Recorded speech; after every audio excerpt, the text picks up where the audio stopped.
Стоит признать, что в этом году август для Konami и eFootball складывается намного и намного скучнее, нежели это было в предыдущем, поскольку в прошлом году Konami как минимум участвовали в одной из игровых выставок, откуда мы получали хоть какую-то, но тем не менее информацию, наблюдали интерфейс, обновленный стартовый экран, наблюдали за небольшими изменениями в игровом процессе, в геймплее. В этом же году ничего подобного нет, и самими новостями Konami также особо не блещут. И от того, какие в лишний раз слухи ходят касаемо планов Konami на 25-ю часть, ожидания складываются как-то не очень, о чем сегодня и предлагаю поговорить. Рад вас всех приветствовать на канале Realistic PS, как и всегда, устраивайтесь поудобнее, не забывайте поддерживать это видео своими лайками, потому что это крайне необходимо для продвижения ролика, и подписывайтесь на канал с колокольчиком, если находитесь здесь впервые.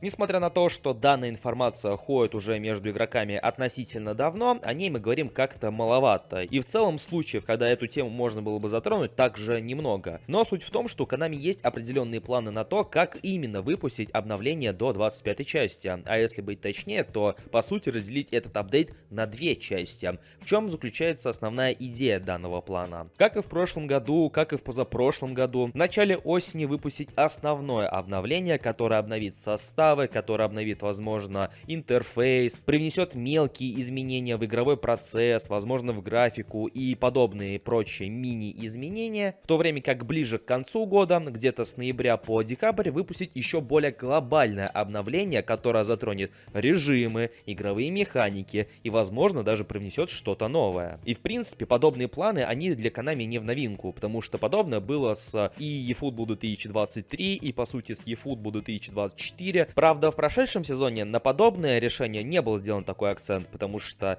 в 23-й части это было обосновано тем, что в конце года, в начале декабря, в конце ноября стартовал чемпионат мира, и как бы под это дело и подвязывали тогдашнее обновление. В прошлом же году это было ничем не обосновано, и в принципе подобное обновление, которое привнесло круг почета, новые эпические карточки и многое-многое другое, стало, скажем так, неожиданностью. И вот уже сейчас прощупывается почва, и в целом игроков подготавливают к тому, что также в сентябре мы получим небольшое обновление, новые кампании, новые паки, в то время как какие-то глобальные изменения, возможно, какие-то новые режимы, изменения в уже имеющихся режимах мы получим непосредственно либо в конце ноября, либо в начале декабря, по сути, как и было предыдущие несколько лет. А что же будет между этими двумя глобальными обновлениями, можете спросить вы? Возможно, мы получим условно второй сезон, который будет в условном октябре, но по сути он ничего из себя представлять не будет, точно так же, как и в прошлом году. Те же самые ивенты, которые повторяются из раза в раз. Может быть, какие-то мини-ивенты, может быть, какие-то мини-кампании, возможно, та же самая кампания по Хэллоуину, что-нибудь тоже такое-нибудь придумают. Но главное заключается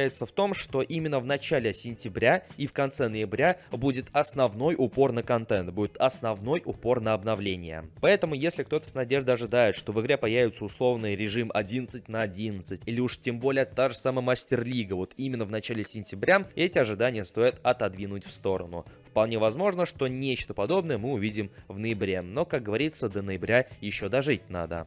И вот так вот внезапно вклиниваюсь в собственный ролик, чтобы прорекламировать собственный телеграм-канал. Все вы знаете, что сейчас опять время непростое, все эти разговоры мимо нас также не проходят, поэтому, чтобы оставаться на связи и в целом получать актуальную информацию по игре, подписывайтесь на мою телегу, ссылка в описании. И таким образом, что в сентябре мы получим обновление игры до версии 4.0.0, в то время как в условном ноябре, в декабре будет обновление до версии 4.2.0. Возможно, между этими двумя версиями будет та же самая 4.1.0 или 4.1.5, но я думаю, что ничего весомого она из себя представлять не будет. По крайней мере, об этом пока что никаких новостей нет. Ну а что думаете вы, дорогие друзья, на весь этот счет? Пишите в комментариях под этим роликом. В лишний раз напоминаю о важности проставленного лайка под этим роликом, ведь именно ваша активность помогает YouTube продвигать ролики. Подписывайтесь на канал, если находитесь здесь впервые. Также подписывайтесь на соцсети, чтобы не терять связь и оставаться в курсе актуальных событий и новостей. Ну а у меня на этом все. Всем пока!